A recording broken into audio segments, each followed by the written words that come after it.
Isinama namin sina Jasmine at mga kapatid niya sa Rural Health Unit ng Karamoran para matingnan ng doktor.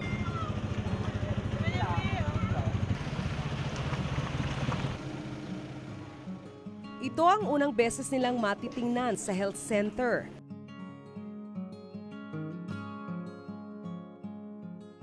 Ang timbang ni Jasmine, malayo sa normal na timbang ng mga batang kasing edad niya. 12 kilo lamang ang timbang ng bata.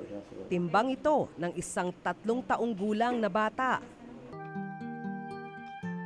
Pagkatapos naming maipalabas ang kwento ni Jasmine, marami ang tumawag at nagpadala ng mensahe sa aming programa para magpaabot ng tulong.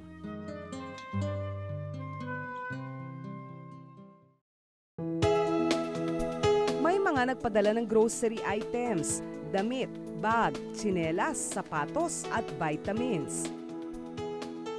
Kahit ang kanyang ama ay nabigyan ng gamot para sa sugat nito sa hita.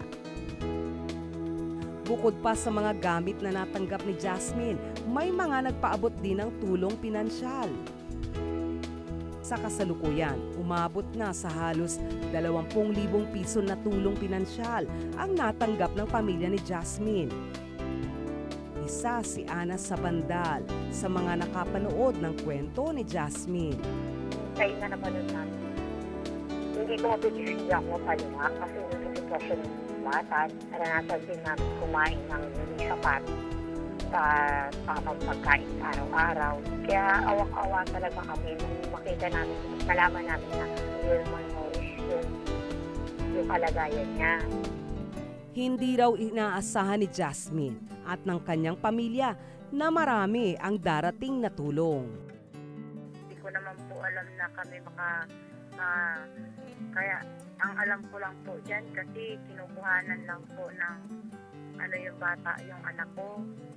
Hindi ko po alam na may darating din po ng tulong sa amin. Kaya naman may mga tao rin mula sa ibang bansa ang gustong tumulong kay Jasmine. May nakapanood din ng video mula sa isang maliit na kumpanya sa Middle East. Naglagay sila ng kahon sa kanilang opisina kung saan pwedeng maglagay ng mga tulong para kay Jasmine. Nakalikom sila ng mahigit sa 5,000 piso. Nagpapasalamat po ako dun sa tumulong po na sa mga iba-ibang lugar po. Nagpapasalamat po ako sa kanila, sa lahat. Sa kasalukuyan, mas masigla na si Jasmine. Mula sa 12 kilo noong Hulyo ay bumigat na si Jasmine.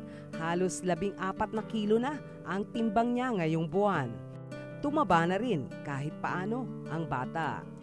Nagpapasalamat po sa tumulong sa amin. Sa mga mabubuting loob na nag-abot ng tulong kay Jasmine, maraming salamat. Bukod kay Jasmine, maraming bata pa ang mga tulad niyang nagugutom dahil sa kakulangan ng konkretong programa mula sa gobyerno na tutulong sa kanila.